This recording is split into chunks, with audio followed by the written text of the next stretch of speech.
Two friends, two minds, and one love for Arsenal Football Club. You are now listening to the Cod and Two Minds podcast.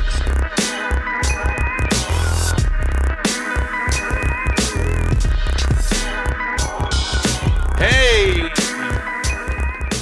Greetings, everyone. This is the podcast, Cotton Two Minds. You can find us on Twitter at CITM Podcast. Is that where we still find us, E? Yeah, that's it. Okay. All right. And I'm Fitty. At Gooner Rush is my Twitter handle, at Gooner Rush, and co-hosted with me is E, and he is at E Marsho, EMARSHO. How you doing, E? I'm doing great. Considering all things that happened. All things yesterday. Considered, right? Yes. Don't know what to say. I hear you. It's just one of those feelings. I don't know what to say. That is kind of the theme of the day, really. But so we had a match. It was match day 14 and 15 since we were last with you.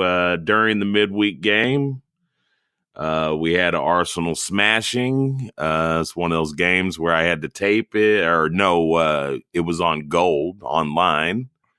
And yes, apparently Gold only allowed me to watch part of the game. And then I couldn't get in later to get the rest of the game. Well, let me go ahead and make some comments on that, Fitty. Okay. First of all, I really appreciate you giving me your password so that I can enjoy the game.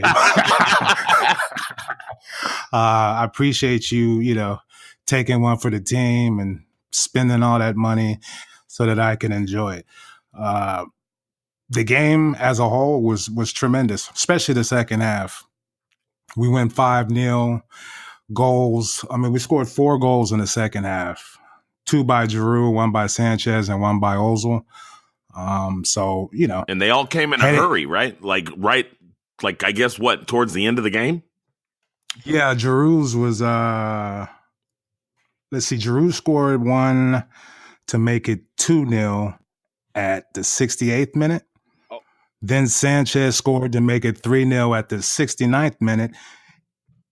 And then Ozil made it 4-0 at the 72nd minute. So it was just a pure explosion.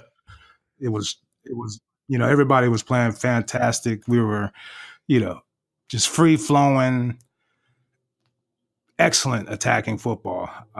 And heading into the Man U game, I found myself feeling a little, optimistic.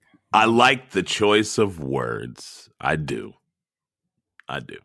Yeah. It was so. That being said, with all the great play that we saw in the midweek game, would we see the same kind of play at Old Trafford? Excuse me. Yeah, at home at the Emirates. Man U came to town, and what a game. What a game. But some of the big stats, some of the big things that happened in this game. Arsenal took 33 shots on goal. They put 14. They put 14 on target, and De Gea tied the all-time record in the Premier League for saves. That is something that I would have never predicted could have happened, because I was sure Mourinho's D was going to be able to at least sock some defense and really make it hard for us to take shots. But that's not what happened. Yeah, I completely agree. I didn't. That's the most promising thing about this loss, is the fact that we were able to create so many shots with, Man U clearly putting 9 people behind the ball and just really trying to, take the life out of the game. We were still able to create so many shots and so many chances. And what's the saying? The keeper was on his head. Oh, man. Geez. If there's any doubt now, I think at times people get carried away with with whatever team is winning at the time. Because I heard somebody recently say, Lloris is probably the best goalie in the Premier League, you know. And I remember like just a year ago, maybe a year and a half ago, people saying, man, I don't know if Lloris was the right, you know, choice for them to be going at, you know. So they get carried away, but there's no doubt, dude. De Gea is the best goalkeeper in the Premier League. Yeah, he could. I mean, I would. What's his name? Navas for Real Madrid. Keylor Navas. He's right up there with him as far as just those keepers that can make tremendous saves. But the thing with De Gea is those little kick saves. Yeah, you know what I mean. That one where he swatted it away, and it went right to Lacazette's feet. I think, and he kicked the next one, and I was like, why? It can't be our day. It must not be our day, you know? Tremendous. And like you said earlier, the fact that we were able to do that against a Jose Mourinho park the bus defensive side, you know, it's something to hang your hat on. Yeah.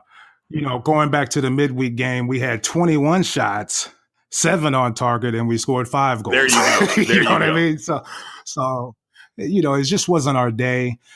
The mistakes at the back,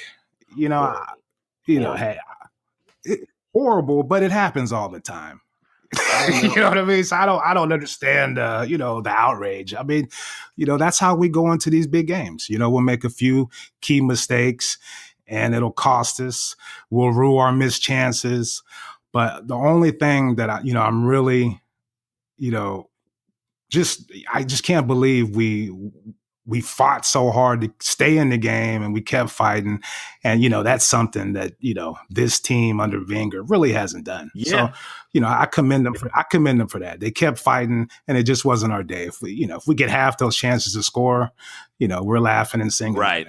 So so a few of my notes from the first half, I like to do it like in the moment. So if people would imagine like how you might have felt at that time, and then like predicting or like looking forward in the game, like what do you think is happening, But basically I just wrote down horrible start, but the team seems game. Like that was kind of early, and I just thought, man, they seem like they're up to it. Possession and movement is good. The countering was good, but the defense, by that point, we were down 2-0 on a blockhead mistake, on Kolasinac mistake, and on a Mustafi mistake, which Mustafi then pulled up lame, and we just lost what we finally said was our best back line, and looked like we had something going right before the Christmas season. Yeah, the Mustafi. I mean, I'm just one of those. I've been a fan for a long time, and I've seen, I've seen all this. I don't want to sound like, oh, I'm an expert on, but I mean, come on, dude. Like, this is what happens, and that's why I don't understand. Like, I sent you that tweet. Like, I don't understand the roller coaster ride some fans go on. Just like I said a couple weeks ago, we're only going to know how good this team is until we play our next game. Yeah. You know what I mean? So after the Huddersfield game, we looked great, but I mean, you can't really hold your hat on that. And then against Man U, we looked great going forward, but the same defensive mistakes or individual mistakes came back into play. And what'd you think of Wenger's lineup? Or the whole, is Lacazette going to play or not going to play? Did you think that was mind games? Or I mean, when I'm looking at Lacazette out there, and I think he played the full 90 this time, didn't he? I don't think. I don't know. Yeah, he did. I think because Iwobi came in for Mustafi, and then Welbeck came in for. Yeah. Anyway, I mean, it was the lineup that we have said is like, I guess this is our best lineup. So I was fine with the lineup. The thing with Lacazette, I think it must have been a mind game, right? Because he played he played fine. I didn't see him really limping or favoring it or nothing. No, he looked fine. I mean, maybe he was playing mind games, but Mourinho kind of tried to do the same thing with Matic. Yeah. He was supposed to be hurt, not play. So, Yeah, I thought Wenger, everything Wenger did was fine. Just those individual mistakes let him Okay. down, and it wasn't really our Well, day okay, scoring. here is here is one thing I did call Wenger on, which anyway, it'll get revisited later, but I just wrote at the time, in the moment, wrong sub. Yeah. I was upset. I thought this is Man U up 2-0, and this is Mourinho. Mm-hmm. If there's one thing he's going to do is just park the bus now. Like now he's got a 2-0 lead, and he's just going to sit them down low, and we better put in Giroud because I'll backtrack a little bit. I was surprised that he put in an offensive player when Mustafi came out. But then he adjusted how we were setting the squad on the field or whatever. But I still felt like Giroud needs to come in now because all we're going to be able to do is just try to lump crosses in. And we're going to need somebody that can play in the air. Well, I mean, yeah, I would have to agree with that, but not because we were going to lump crosses in, because we really didn't do that. I would have put Giroud in because we got 50,000 corners yesterday, and we didn't come close to scoring on one of them. You know what I mean? And Man U is a big, physical, strong team, and I thought, whoever, but we just needed some sort of physical presence in our attacking line. Yeah, and we on even defending their corners. Sure, there was we just really. We didn't have a physical presence. Look, I can't let it go. No. I mean, I think just like you were saying, like looking forward to what ended up happening in the game, we ended up with so many corners and oftentimes lumping crosses through that Giroud would have he is the one person that you probably wanted on the pitch if that's what we were going to end up doing. And we had a ton of corners, and it was just like, man, if Giroud was on the pitch, like maybe we put 1 or 2 in, or something. Oh yeah. I mean, we had 12 to be exact, and there was a stretch there where it was just like a waste of time for us to even take a corner because of the risk of getting caught on the counterattack. Which it was, that's the most. That's the kind of the knock on Wenger or whoever is in charge of our defense. Once we go down 2-0 and we claw back in and we get the goal from Lacazette, it's 2-1.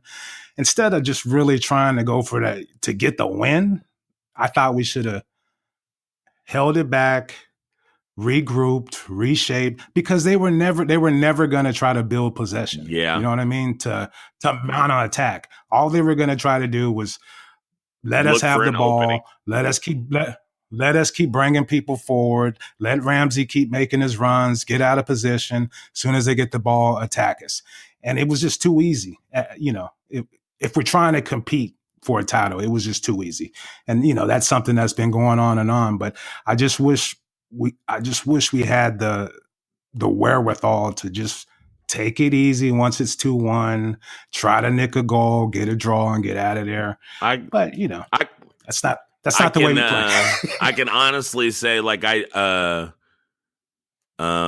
you brought that up, I had not thought of like maybe adjusting the play that way.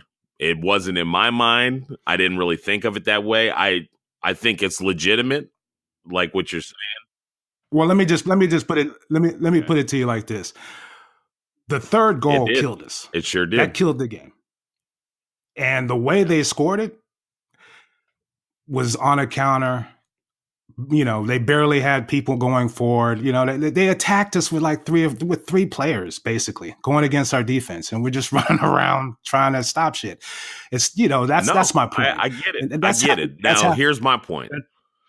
It's just the only thing I'm saying is the reason why I didn't probably think of what you were saying there is because I think I was caught up in the mood of the game, and possibly Wenger was too. Not to mention it's Mourinho, and what I find it a mistake by him, but there may have been some personal in him a little bit that wanted to really keep pushing really hard to try to get that next goal and stuff. But I was caught up in the game. We were dominating this game. I mean, it wasn't. I mean, there some of it was that yes, like you said, Man U wasn't trying to really even keep possession and stuff. But they could not even stop us from penetrating the box. Like we were in their shit all game. And I was caught up in that too. And I just kept feeling like when we scored, we got another one coming. Here comes, so I didn't think of it like you did.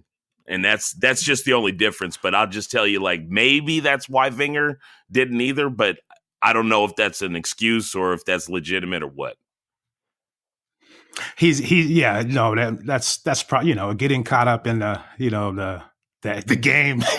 But I mean, Wenger's got to understand that, Look at me, it always comes back to me. He's got to understand that, we were dominating, we were completely dominating, but every single time they got the ball and they were on the break with, Jesse Lingard and a couple other people, it was extremely threatening. It wasn't like they were attacking us with their whole team. Just that 3 or 4 players. And I understand that bad taste is definitely something that could be left in your mouth because when they got the opportunity, they sliced us bad. They sliced us bad, and it was embarrassing. Right. It was embarrassing. I get it. I do. I totally get it. It's just like, hold on. Let me make one more point. It's like when we go to the Champions League and it's an aggregate score, and we're pushing to try to win the game, but we give up that third goal, and it's like, oh, they just scored 3 away goals. Yeah. You know what I mean? You have to at some point be like, let's just calm down. Let's just calm down. Keep it tight. And that falls in line with a saying that you always had. Hey, guys, we've been here before. We've seen this before. Like, Exactly. So, that's the only disheartening thing. So in the meantime, like, the one thing we can definitely say, like, the game was exciting.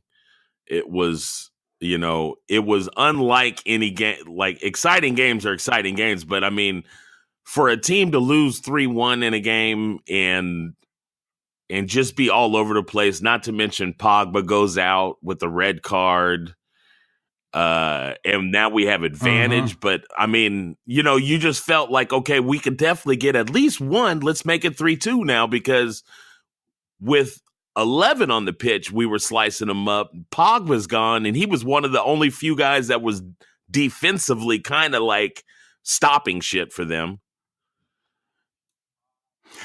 And going forward, and really launching the counter, But to lose him on the pitch, it just felt like, okay, here we go. Like, let's make it 3-2 at least. Let's make it a game for the last 10 minutes or something, But it's just De Gea, just everybody, oh no, they missed it.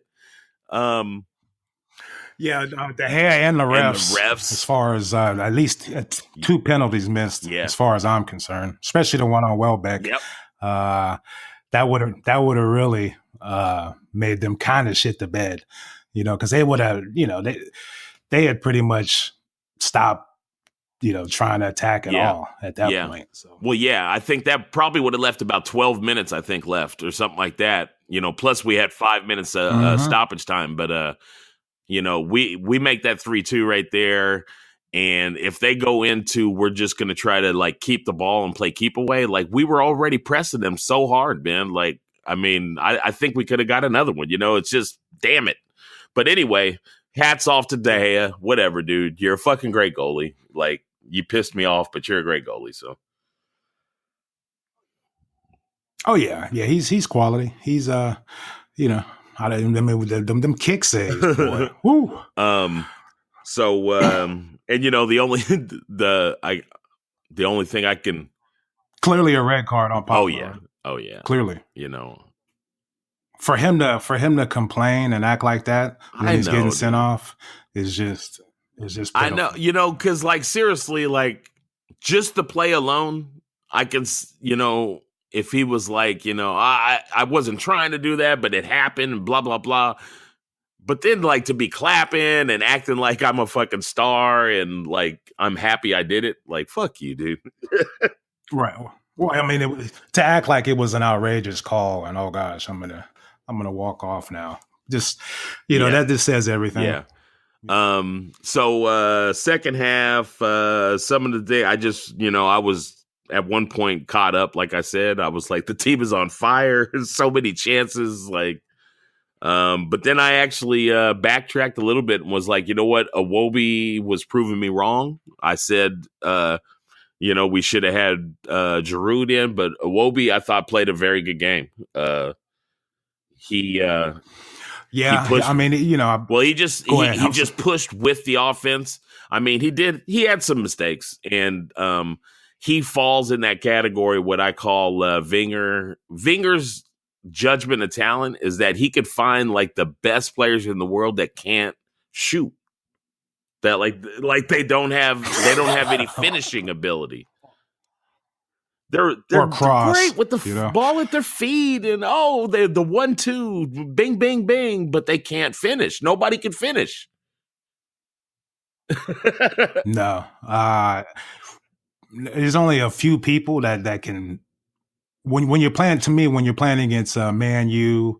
And, you got 9 behind the ball. You need to take shots from outside the box. I was happy we saw a few of those. Bellerin, finally. Yes. What have I been saying? Got all the talent in the world. Just be aggressive. He finally takes a shot. It's on target, a great save. But you look for, what else is Xhaka doing? Like, take some fucking shots. When he finally got set up on a fucking silver platter, dude, he fucking missed. He missed. Shit the bed. I'm like, dude, you didn't even have to put it like into the side netting. It was open. Just put it in the net, dude. Just come on. All these guys' problems is like, I'm just telling you, like part of all their personality, and it's probably like they all are kind of perfectionists. So like, instead of just like, how like a power guy, if he got the ball in a position, would just be like Kolasinac. He's just like, dude, I'm just going to just let it rip and see what happens. But Iwobi's trying to put it in the upper V corner, and, Xhaka wants to make it look so sweet. Just put the ball in the net, dude. Stop it. Just put it on target. And don't even, I already told you how I felt about it a little bit. Don't bring this thing up. I think I said he's done. I don't give a fuck how old he is, I think was the quote. So it's whatever with him. I'm tired of these scaredy ass, non-aggressive. Like I said, he stresses me out when he plays. Bellerin, come on, dude. All the talent in the world, but he plays like Gibbs. Xhaka, great haircut, very slow, can't make a tackle. He's out there every week. When you're playing against Man U, a team that's just going to try to catch you on a counter, why not have sorry-ass Coquelin out there? At least he can run around and blow shit up when they're on the break. Xhaka can't catch up with anybody. And oh gosh, he's a great passer, but come on. Like, I feel like that should be like one of his regular subs. Like, instead of one of his regular subs always being taking Lacazette off and putting Giroud on, like the regular sub should be, okay, Xhaka, you got your 65 minutes in. Now get the fuck off the field because you're slow and you're getting slower. It's just. I don't understand why he has to start. I know. I don't. That's all I'm saying. Especially if he's going to be the holding midfielder, and he's starting every week. You might as well put Jack out there. You might as well put Coquelin out there. They have the same amount of speed, and they're faster than him. They're more athletic, and they are at least aggressive enough to get stuck in, do something. He's big. Yes, he's laid on. He'll get stuck in, but he might get sent off. The thing is like you said, like a Jack. that might not be Jack's best position, but if it means like, Xhaka, look, for whatever reason, like, Xhaka gets a rest, and so Jack is playing, like Jack is just going to be a different style of person there, but you can't say like he's like any weaker in any way. Like Jack sees the game maybe better than Xhaka. Maybe better. Without a doubt. And he's got so much heart. Yeah. Way more heart than Xhaka. Xhaka, I mean, I just think Yeah, I just think some of Wenger's players through time, they start getting in their own head because of this. Like, there is a point when it's been so long that a person like Jack could just like lose his desire, like I don't matter anymore because this fucker won't even play me. So I don't fucking care. You know what I mean? Like, and some players, their personality just says like, I only have a certain amount of time and then I'm just going to quit on you, dude. I don't care anymore. I mean, what are you saying to the team if you constantly keep playing Xhaka week in and week out? With all the controversial tackles and the fucking, I mean, he didn't, this is the thing. He didn't have the worst game on the team, but he didn't do enough for, the role he's been given. He starts every game and he's never a factor in big games. Ozil takes shit for that all the time. Why doesn't Xhaka? I mean, I know Xhaka takes shit, but look, he's just not doing enough. We need a more dynamic, athletic person to play alongside Ramsey, somebody disciplined, and he's just not that guy. Hopefully we've realized that now, and maybe we can move on or try, maybe try Jack there or try somebody else there. But, he wasn't the worst player on the field. This is just something that's just, it's a consistent thing with him. Koscielny, that's the team captain. Mustafi. The back line had such a bad game. It was embarrassing. Excuse me for whatever I said a couple weeks ago about how does this back line rate. Like, and the thing is, I mean, we're being hard on them. We're being very hard on them. The midweek game was like their 7th or 8th clean sheet of the year. I'm not saying but the other big teams don't have a back line that just shit the bed like every 3 to 4 games. Yeah, I mean, it's the classic, Arsenal in a big match against somebody, a team in the top 4. Yeah. And, that's what we did. That's what we did yesterday. And that's what we've done in the past. We gave up 3 to Man U.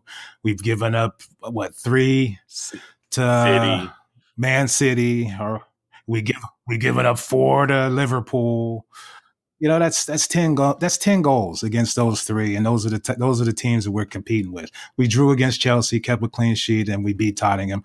But Tottenham are shit. I know, and we can't even lump them. We can't even lump them in there. So it's just not good enough against those big teams. I don't know what that is, but we always seem to shit the bed, and it always kind of starts with the back. Yeah, I mean, or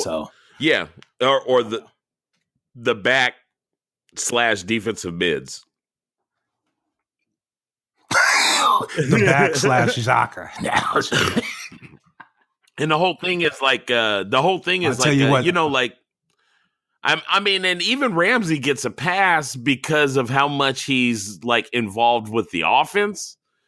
But but at the position he's playing, like he's all out of position. He's way out of position. Like, especially when you're leaving it on like Xhaka to be the one that has to try to kind of cover you and shit. Like that's impossible. That's not happening. Yeah. I mean, but I mean, that's Ramsey. Who's responsible for saying, hey, dude, you got to fucking calm down. You got to kind of stay near Xhaka and play for the counter. Who's responsible for telling him? The manager, the gaffer. Right. You know, we could have approached this game just like Man U, tried to keep 9 in the back, and been like, all right, we'll take Lacazette, Sanchez, and Ozil against you know what I mean? We'll try to counter you with our 3 stars, and we'll see who wins this game. You know, but we're gonna keep it tight. You're not gonna get behind us. We're not gonna make any silly mistakes. We're gonna keep it real tight, and we'll just try to counter you. It would have been a shitty game. That's why I was like suspicious about Wenger's like, you know, is it because it's a Marino game? Because remember how we played against Chelsea? Like we kind of played that game, that game you're talking about. You know, we stayed kind of conservative. Mm-hmm. We kept the formation really tight, and we just kind of waited, and we got out of there with a draw. You know, it's like. Yeah, I mean, it sucks, but you know, we're trying to start a new tradition of, you know, grinding out results against these top 4 teams, or you know, the teams we're competing with. So it would have been a nice idea to maybe do that, but that's all hindsight. And you know, we took 55,000 shots yesterday, and the keeper was on his head. So all we had to do was just, you know, this is the thing. We made individual mistakes that cost us. But the team didn't fucking drop their heads. They didn't go into a hole. We didn't end up losing the game 6-0 and just get embarrassed. We actually stayed in it, and we fought, and we created chances. And, you know, I can be happy about that. I agree. And I just realized I didn't even really think about it hard. So I'm going to just pull this one out of my head and shit. But anyway, your man of the match?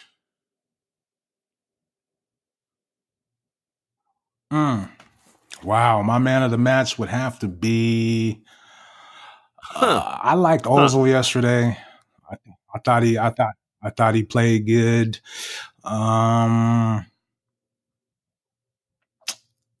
Lacazette, I don't know. I'm gonna go with Ozil. I thought he kind of bossed the game, as far as, you know, in that final third. I thought he moved around, made some good passes. I don't know. I mean, you know what? I kept thinking, and I just like the only name that really could pop in my head was Ozil. I had the same thing. So, and like you said, I mean, the thing is for Ozil, it's not, you know what. You know what? Yeah, he did what he did because that's what he does. But I think I give him a nod just because as I watched the game and I saw close-ups on him, he was engaged. He was hustling back. At one point, he came back to help stop a break, and it was Ozil that was tracked all the way back to the baseline, and I was amazed. So I just on pure effort, and then Ozil being a pimp, I got Ozil.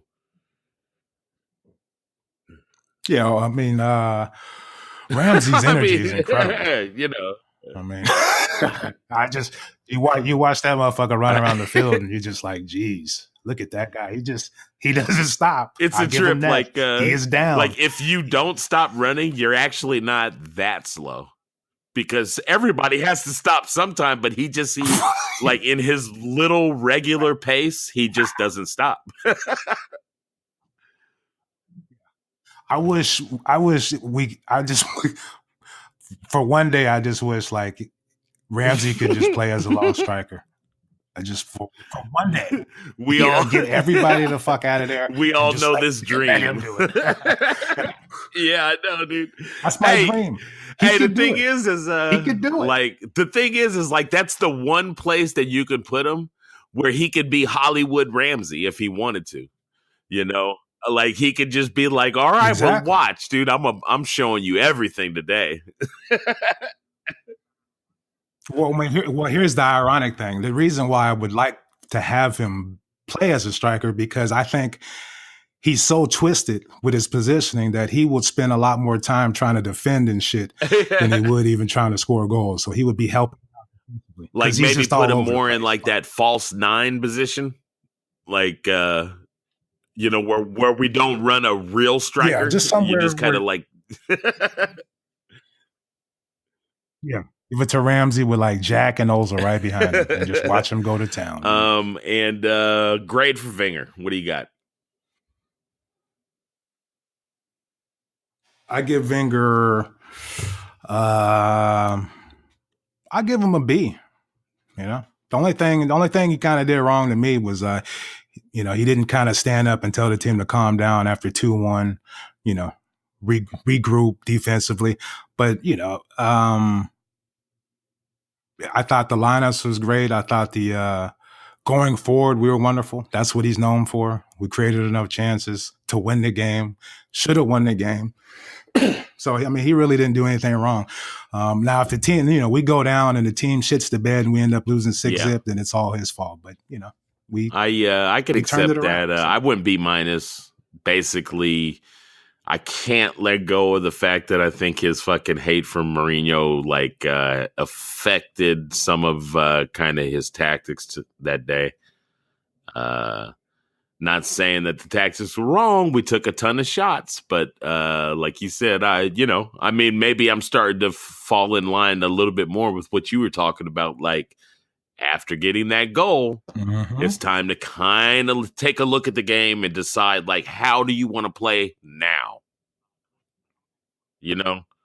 Exactly, Fitz. That's the key, because at 2-1, we could have just took our time. Yeah, there was plenty of time. We're gonna get you, we had already gotten their head that, you know what, we could break you down anytime.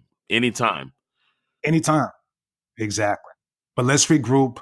Let's conserve a little energy. Make sure we have our defensive structure so we don't give up that third goal, and then build from that.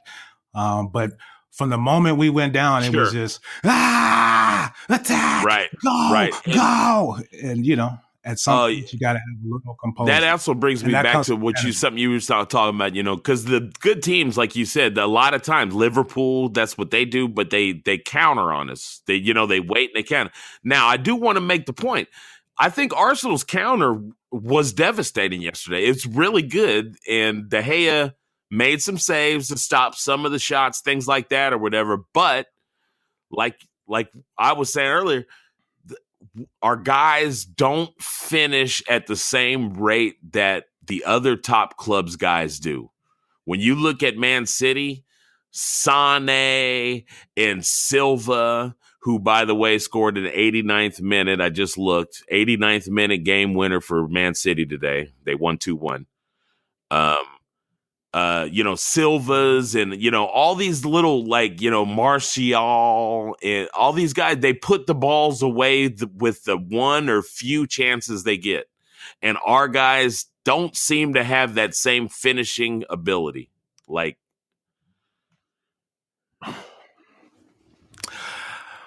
I mean, I just think yesterday we just ran into a keeper who was in top form.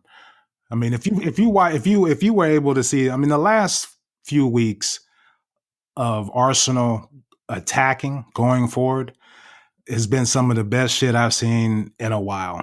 We scored 5 against Huddersfield, 4 in the second half. The passing, the movement, it's on point right now. We really got something special if we're able to keep these players, but that's a whole nother different, that's a whole different story. But it's really something special going on right now going forward. I just think yesterday it was more De Gea than us not being able. I get you. I mean, and that's legitimate, man. I mean, I was, definitely hats off to De Gea, man. He had a hell of a game, and I think he was definitely the difference, in us at least getting a draw, Yeah. Well, yeah. I mean, just think if the refs call those penalties, So it's a whole different ballgame today. But and that's a whole nother, we can go on and on about them, but they've right. I'll keep it short because we're running out of time. But the refs are having a shitty season. I'm going to tease maybe the next few weeks here and just say that I don't know if anybody else had the same, just inkling in their head. I wonder if these guys are really starting to like playing with each other. And I'm wondering if either one of the big two guys are even maybe rethinking staying with the club. But a loss to Man U this week. See, I mean, one loss like this, man, makes me think oh, never mind. Yeah, I mean that could be the case, but I just, you know, that whole thing is just a horror show. Nobody knows what's going on, and we're just in limbo. You know, we're in limbo.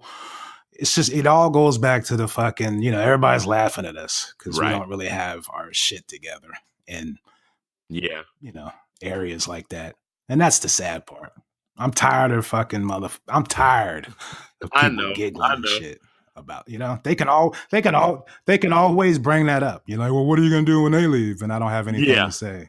Or what about this? You know what I mean? It's like, yeah, whatever. Let me go back to my Arsenal Twitter. So what's the next fixture, E?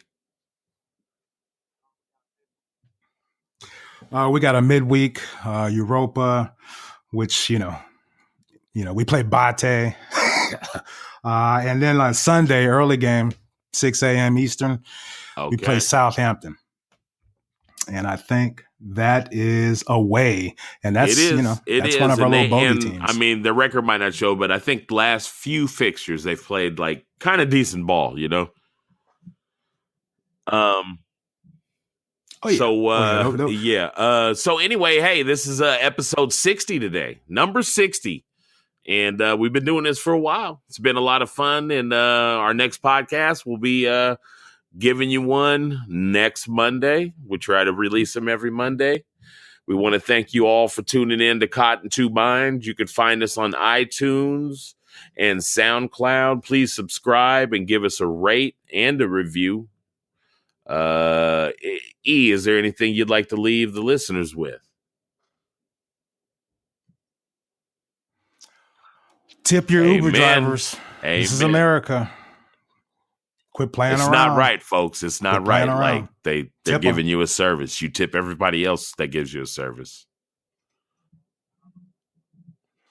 And when you land from the airport and you're going to take an Uber, make sure you get some Listerine and gargle before you get in my car and want to talk and shit for 50 minutes with yuck mouth. And don't use the purple Listerine with the flavor and shit. Use the gold one that tastes like medicine and just really get it in there. Okay, you guys got that? The gold one. Use the gold one. All right. Hey, E, leave me your Twitter handle. I'm at eMarshall, EMARSHO, and I have no inspiration.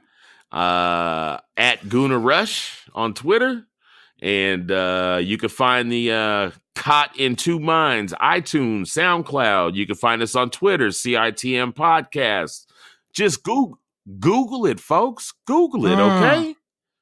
Hashtag One Love. Peace. Peace out, everybody.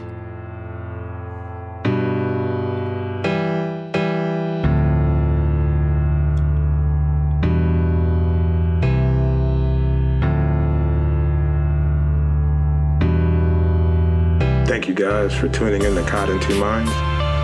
Please head on over to iTunes and subscribe, rate, and review the show. All feedback is much appreciated. If you would like to contact the show, drop us an email at citmpodcast@gmail.com. And be sure to follow us on Twitter at CITM Podcast, at Guna Rush, and at eMarshall. That's EMARSHO. The music in this podcast has been provided by Statics. If you like what you hear, be sure to check them out at staticsentertainment.com and follow them on Twitter and Instagram at Statics Music. That's STATX Music. Peace.